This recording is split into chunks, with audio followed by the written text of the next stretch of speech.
Dennis John Kucinich is a Democratic candidate for the governor of the state of Ohio. I was born in Cleveland, the oldest of 7. My parents never owned a home, so as the family expanded, we kept looking for places to rent. So we kept moving and moving and moving, so that by the time I was 17, we lived in about 21 different places, including a couple cars. I remember those days. They had an indelible impact on me. Tara Samples is a Democratic candidate for lieutenant governor of the state of Ohio. I was born on Beard Street, small street in East Akron. My great-grandfather built the house. My parents still live in that neighborhood. My neighbors that were there when I was little, they all still live there as well. This home that we're in, I bought in December 1971 when I won a city council seat here after a redistricting. I lived in the Tremont area, and then this is the anchor point. When you think about it, 21 different places by the time I was 17. I don't like to move. Guess why? So this is home. You played football in high school? I was the football in high school. I was about 4'9", and I weighed 97, 98 pounds. I tried out for the team, and the coach looked at me and said, "I can't let you play. You're going to get hurt, and I'm going to get in trouble." And I said, "I want to play." I wanted to play. And I said, "Let me play. Let me show you I can play." So he said, "I'll let you in a scrimmage. Let's see how you do." I got the ball and I ran, and somebody hit me low, and I went up in the air like a rabbit that had been shot. But I was at the bottom of the pile, and I got up confidently, nonchalantly, flipped the ball back, and 2 feet taller, I could have been a contender. I got pregnant when I was 15. I was in high school. I was in the 10th grade, May 19th, and I remember being in geometry class and not feeling well. My sister and her best friend Tish was rubbing my back, and she says, "I think you might be in labor. You should go to the hospital." I wasn't supposed to be due till July 27th, and next thing you know, I had this little person that I wasn't even allowed to hold because she was so tiny, and she weighed 3 pounds and 12.5 ounces. And Ryan is 30 years old today, married and has 4 kids of her own. But I grew up really fast, and I understood that it was time for me to be a mom. There was no more, wasn't going to any school dances, wasn't going to be playing basketball anymore, and I loved basketball. But I also played softball, and I will tell you, my dad said he would not let me stop playing softball. And so, I'm trying not to cry about that. I love my dad so much. How did it feel to win that first election? What was that moment like? Apparently, it was so close. The people who were counting the votes on behalf of the councilman kicked out our witness, and then boarded up the windows with lunch tables and barricaded the door, and they were going to make up the difference. So we called the Board of Elections, who then called the Cleveland police that sped over there. They wouldn't open a door.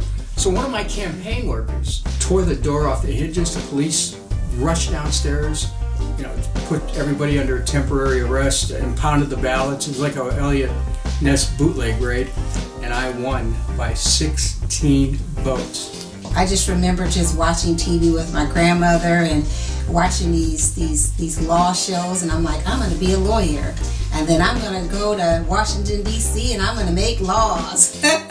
I ended up going to Akron U. I didn't go immediately, of course, because I had a family. Went to Akron U, joined some organizations there, joined an organization called BUS. It was called Black United Students, and just being involved with that movement and seeing all the things that they were doing around campus that really related to social justice, and being aware of the political process, and it just was like, okay, this is really what I want to do. America's youngest mayor, on a promise to save the electric system, and my first act in office was essentially to cancel the sale. Council and the mayor basically were giving our municipal electric system to the utility monopoly in Cleveland that had lusted after it. They wanted the monopoly. The head of Cleveland Trust basically told me, "You're going to have to sell that utility, Muni Light, to CEI, or we're not going to renew the city's credit." They wouldn't take any other asset. The only thing they would accept was the sale of Muni Light. And then what they said is that if you sell, we'll give you $50 million with a new credit. So it's really a bribery. I said no. The city went into default. The drumbeat from the corporate community was blame Dennis, and people did. And I lost the next election. Well, in 1993, I had a reporter call me and he said, hey, this electric system's expanding and it wouldn't even exist if you hadn't made the right decision, and they're saying you're right, and what do you think? And I said, well, I know I was right then. And you just make your decision, you accept the consequences, because that's the way life is. And, you know, were there risks in the position I took? Look, I had 3 assassination attempts. One, bullet came through the wall over there, and I had just moved and it missed my head. When you take on these interests, you can take a chance. But I had to decide what I stood for. I can't be intimidated. I mean, if you represent people, represent them. But you have to do it fearlessly. I remember talking to Attorney Parms about me running for office one day and him just encouraging me. My family members and a couple of my friends, it wasn't a lot of us, maybe 5 or 6 of us, we knocked on over 8,000 doors for my election. Just knocked on them. One of my friends actually got a gun pulled on him. He said, honey, I love you, but I'm never coming over here again. So I ran for Congress in '72. I didn't walk onto the floor of the House of Representatives until about 20-some years later. On my 5th try, I got elected. I have to say my life journey has brought me to this very moment. I think the struggles of being a teen mom, I was told I didn't matter, and that there wasn't a seat at the table for me. That struggle that we went through, I think, prepared me for this moment. I tell you, there is no greater feeling.